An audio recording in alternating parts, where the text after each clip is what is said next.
aussi est entré dans le règne de il est écrit. Quand il disait il est écrit, quand Jésus disait il est écrit, Jésus était toujours sur sa position et Satan le transportait. Quand Satan disait aussi il est écrit, Satan était toujours là. Jésus ne pouvait pas le chasser. Donc quand Jésus dit il est écrit, Satan ne peut pas chasser Jésus. Et quand Jésus dit amen, il est écrit, alléluia. Quand Satan dit il est écrit, Jésus ne peut pas chasser Satan. Ayabahadeva. Pourquoi? Parce que les deux étaient dans le règne de il est écrit. Tu n'as pas compris. Les deux étaient dans le règne de il est écrit. Ça veut dire quoi faire? Les deux sont allés à la rencontre du prophétique surnaturel.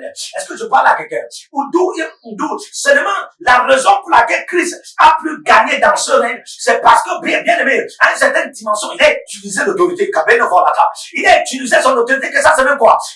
Fata. Amen. Et c'est comme ça qu'il a chassé Satan. Amen. S'il continuait seulement à utiliser les Écritures, frère, Satan ne partait pas. Parce que Satan était aussi déjà dans le règne. Il était déjà dans le règne. Alléluia. D'où tu dois comprendre que le règne, il y a des gens, même des esprits, des marabouts, des charlatans, des charlatans, des enchanteurs, des enchanteresses, alléluia, des occultistes, des francs-maçons, des théistes, des mythistes. Amen. Ils partent à la rencontre, de la Bible ici, pour faire des choses terribles. Je connais des gens qui utilisent le livre d'Ézéchiel pour manifester le surnaturel satanique. Je connais des gens qui utilisent le livre d'Exode, le livre de Lévitique, le livre de Nombre, surtout le livre de Lévitique. Amen. Pour amener les mystères du sang. Alléluia. Et c'est comme ça ils découvrent la terre ici à partir des Écritures ici. Oh my God. Alléluia. Tu dois comprendre ce mystère. Il découvre la terre. Il découvre la vie de la terre, comment elle est gérée. Il découvre même le monde ici. Parce que la Bible déclare que rien de ce qui a été fait n'a été fait sans elle.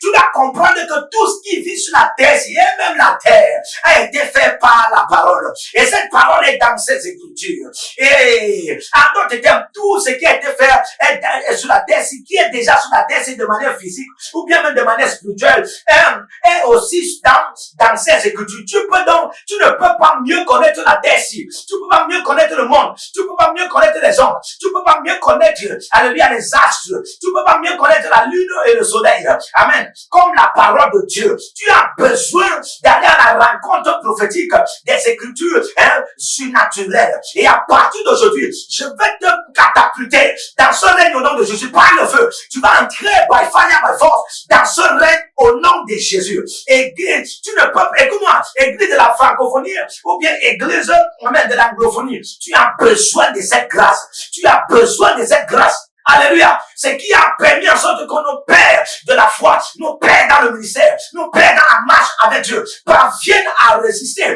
le diable et sont restés des âges en âge, dispensation en dispensation, siècle en siècle jusqu'aujourd'hui. Bien aimé, c'est bel et bien les Écritures. Lorsque chacun de d'âge en âge, il part à la rencontre, amen, du prophétique, des Écritures surnaturelles, jusqu'aujourd'hui, ils sont devenus dans le monde entier, ils sont établis.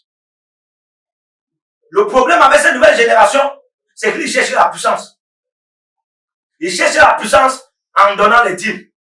Ils cherchent la puissance en donnant les offrandes. Ils cherchent la puissance en donnant les semences. Amen. Et quand ça ne paye pas, ils commencent à dire, les prophètes ont mangé mes semences. Parce que tu te dis que c'est seulement ça.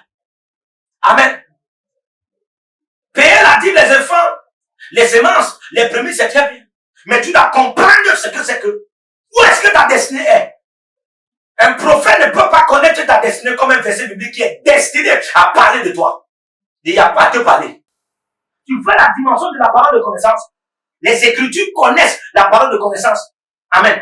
Plus qu'un maître de la parole de connaissance. À partir d'aujourd'hui, que le Seigneur par sa grâce et sa main forte t'a dit, parler de Goto, là où tu étais déjà établi là, tu étais ravi de là-bas. Le rêve où tu étais déjà, que toi tu croyais que ça va se passer n'importe comment. Dieu dit non, c'est par la parole, par la rencontre prophétique des Écritures surnaturelles. C'est comme ça que ça va se passer. In the name of Jesus. Et c'est comme ça que Dieu te ramène. Dieu te ramène dans le règne où tu vas commencer à méditer par le Saint-Esprit. Tu vas commencer à étudier la Bible par le prochaine, nuit et jour, tu seras versé dans les Écritures. Tu seras comme Apollos, et tu seras comme Néhémie, et tu seras comme Esdras. Au nom de Jésus, la Bible déclare Esdras, il était versé dans la connaissance de Dieu. Et pour Akasiata. Et comment tu appelles les Écritures, à une certaine dimension, nous réserve la connaissance concernant Dieu. Et les Écritures par le Saint-Esprit, dans la dimension prophétique, des Écritures surnaturelles, nous réserve la connaissance de Dieu. Donc, quand tu as déjà la connaissance de Dieu, par le Saint-Esprit, il y a production de l'esprit de la sagesse et l'esprit de la révélation. Et directement, tu te vois en train de submerger dans les profondeurs, les intérieurs des auteurs de Dieu. Et tu fais des grandes impacts sur la terre. C'est ton partage à partir d'aujourd'hui. Tu ne seras plus errant. Tu ne vas plus chercher les messages dans Facebook pour pouvoir épargner les gens. Je dis, c'est ton partage au nom de... Je libère cette grâce comme le feu qui va t'attacher.